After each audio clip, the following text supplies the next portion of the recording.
لیکن اس سے بات کرنے کی ہمت نہیں کر پاتا تھا۔ اگر اس نے انکار کر دیا اور اگر اس نے یہ پوچھ لیا کہ روح بچوں اور بیوی ہونے کے باوجود وہ اسے محبت کا دعوے دار کیوں ہے، تو وہ کیا جواب دے گا؟ کیونکہ اس کے پاس خود اس بات کا جواب نہیں تھا۔ وہ اسے بات کرنا چاہتا تھا، کہیں وہ کسی اور کی نہ ہو جائے، کسی اور کی باہوں میں نہ چلی جائے کہ یہاں تو یہ سب عام تھا۔ اسے کسی اور کی پناہوں میں سوچ کر ہی وہ بے چین ہو اٹھا تھا۔ اس نے سر اٹھا کر دیکھا تو رقص ختم ہو چکا تھا اور وہ وہاں سے غائب تھی۔ وہ سرک سے اٹھ کر کھڑا ہوا اور اندر کی سمت بڑھا۔ کہاں شہزادے؟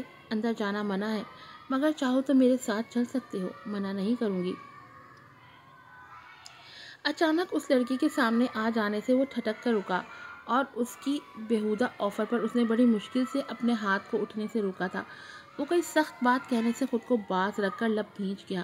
اگر اپنی سلامتی چاہتی ہو تو چپ چاپ اپنی صورت اور بیہودہ آفر سمیت یہاں سے دفع ہو جاؤ، ورنہ اب میں اپنے ہاتھ کو روکوں گا بھی نہیں، سمجھی؟ وہ نیچی آواز میں غرایا۔ اس کی غراہٹ پر وہ سر سے پاؤں تک کانپتی بے ساختہ اسے راستہ دے گئی۔ وہ اس پر ایک جھلسی نگاہ ڈال کر آگے بڑھ گیا اور اس کی دہشت میں مبتلا رینا اسے اندر جانے سے روک بھی نہ پائی۔ وہاں زونی کا کمرہ تھا جس میں ملازموں اور گلشن بھائی کے علاوہ کوئی نہ جاتا تھا۔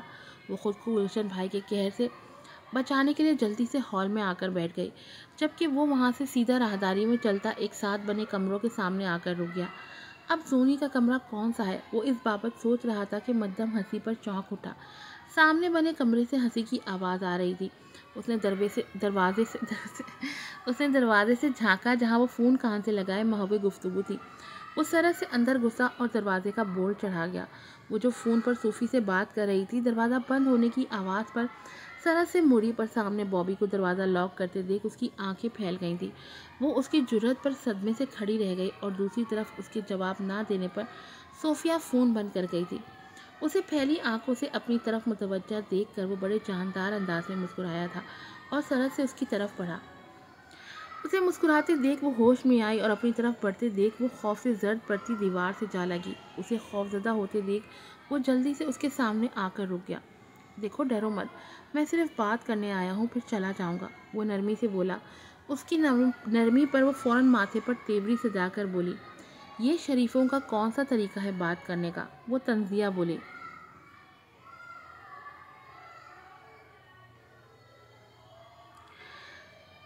دیکھو، میری بات دھیان سے سنو، میں تمہیں پہلی نظر میں دیکھ کر دل ہار بیٹھا ہوں۔ یہ ہوس نہیں ہے، یہ صرف میری محبت ہے زونا، جو مجھے صرف تم سے ہے۔ دل لگی ہوتی تو میں یہاں نہ ہوتا، بلکہ تم میرے پاس ہوتی، وہ بھی بغیر کسی شرعی رشتے کے، مگر میں تمہیں اپنی عزت بنانا چاہتا ہوں۔ بولو کب رشتہ لاؤں؟ وہ مدھم لہجے میں اس کے گرد حصار باندھ رہا تھا۔ اس کے لہجے کی تپش، الفاظ کی مضبوطی، یہ سب نظر انداز کرنے کے قابل نہ تھا۔ پر دفتن وہ ہوش میں آتی کہکا لگا کر ہنسی۔ تم کیا سمجھتے ہو میں تم جیسوں کو جانتی نہیں ہوں، جو ہوس کی آڑ میں محبت جیسی پاکیزہ شے کو گھسیٹتے ہیں؟ خبردار جو محبت کا کھیل میرے ساتھ کھیلا، چپ چاپ یہاں سے نکل جاؤ اور دوبارہ اپنی شکل مت دکھانا، سمجھی؟ وہ حقارت سے چلائی۔ اس کے لہجے میں اپنی محبت کا مذاق اور حقارت محسوس کر کے بابی کا خون کن پٹیوں میں ٹھوکریں مارنے لگا۔ اس نے بے دردی سے سونی کے کندھوں کو جکڑا۔ خبردار جو میری محبت کا مذاق اڑایا، میں تمہاری جان لے لوں گا۔ ابھی تم میری محبت کو نہیں مانتی، مت مانو، مگر میں پیچھے نہیں ہٹوں گا، بلکہ روز تمہاری راہ میں آؤں گا، تب تک جب تک تم ہار کر میری باہوں میں نہیں آ جاتی، سمجھی؟ وہ جنونی انداز میں غرایا۔ اس کے لہجے میں جنون، ضد اور دیوانگی کو دیکھ کر وہ پتھر ہو گئی تھی۔ اپنے ماتھے پر اس کے ہونٹوں کا لمس محسوس کر کے وہ جی جان سے کانپ گئی تھی۔ میں روز آؤں گا زونا، اور تم چاہ کر بھی مجھے روک نہیں سکتی۔ اس کے چیلنج اور اپنے نئے نام کو سن کر وہ حیرت سے اسے دیکھ رہی تھی، جو مغرور چال چلتا باہر نکل رہا تھا۔ سفید شلوار قمیض اور سیاہ شال اوڑھے وہ کوئی جنونی وڈیرا لگ رہا تھا۔ اس کی گرے آنکھیں، اونچی ناک، اونچوں تلے عنابی ہونٹ وہ کسی طرح نظر انداز کرنے کے لائق نہ تھا۔ پر وہ اپنا کیا کرتی، وہ کیا تھی وہ بخوبی جانتی تھی۔ اس کی ضد ایک بار پھر سوچتے وہ بیٹھتی چلی گئی تھی۔ السلام علیکم پھپھو، کیسی ہیں آپ؟ وہ کمرے سے آنے کے بعد عائشہ بیگم کے ساتھ شام کے کھانے کی تیاری کر رہی تھیں۔ آہل کی آواز پر بے ساختہ مڑی۔ بلیک جینز، براؤن شرٹ، سفید جاگرز میں ملبوس، گندمی رنگت گولڈن براؤن آنکھیں، کلین شیو، گھنی مونچھیں اور ان کے نیچے ہلکے عنابی ہونٹ، ماتھے پر اپنے بال بکھرائے وہ ان کے سامنے بڑی شان سے کھڑا تھا۔ ماشاءاللہ، میرا شہزادہ آیا ہے، عائشہ بیگم فرط مسرت سے بولی۔ آگے بڑھ کر اس کی پیشانی چوم گئی۔ ان سے ملنے کے بعد وہ عالیہ بیگم سے بھی ملا، جنہوں نے پیشانی چوم کر دعائیں دیں۔ زیغم نہیں آیا کیا آہل؟ وہ اس سے مل کر زیغم کا پوچھنے لگی۔ وہ باہر ازلان سے مل رہا ہے۔ پھپھو، کیا میں اکیلا نہیں آ سکتا، جو ہر بار اس دم چھلے کا ضرور پوچھتی ہیں آپ؟ وہ نروٹھے پن سے بولا، جس پر وہ ہلکا سا ہنستی اس کے سر پر چپت رسید کر گئیں۔ فضول مت بولا کرو، وہ بھی تو اس گھر کا حصہ ہے، شریر نہ ہو تو۔